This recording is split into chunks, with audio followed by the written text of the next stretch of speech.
a lack of education, and certainly a lack of education around how ADHD and autism presents in women.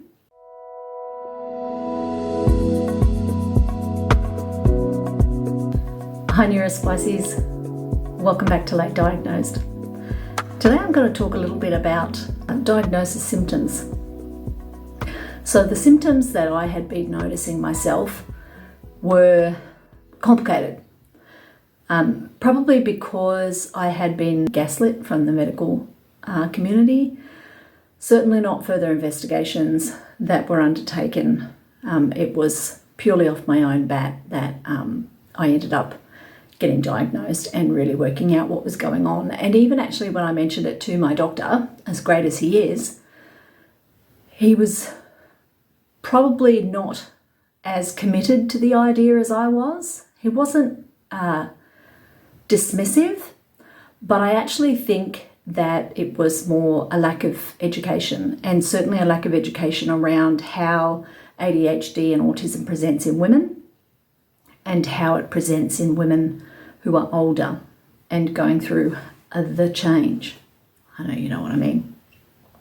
When I asked for the referral, after having done the preliminary testing with my psychologist, referral for a psychiatrist to explore the diagnosis, he was reluctant, but did it anyway. So good for him. So then I went down the road and got diagnosed. And as you all know, that I wasn't expecting the autistic diagnosis, but in hindsight, it is pretty obvious. And it's only obvious to those, who know what they're actually looking for. So, if you don't see it, that's not on you. That's because you don't know what you're looking for. From the ADHD side of things, procrastination, not being able to finish tasks. And in fact, I had this reputation in my family that I didn't finish things. So I started plenty but didn't finish them. And obviously you internalize that and feel like some form of failure because you see other people and they're able to finish things and you're not, and you don't understand why. And so that was one of the things. Other things were being overwhelmed, feeling chronically burnt out, feeling exhausted. Those symptoms were exaggerating as I entered perimenopause. So I went through some pretty hard struggles in life around that same time, and I put it down to that. I just put it down to the fact that, life is hard at the moment. I'm getting help and that's great.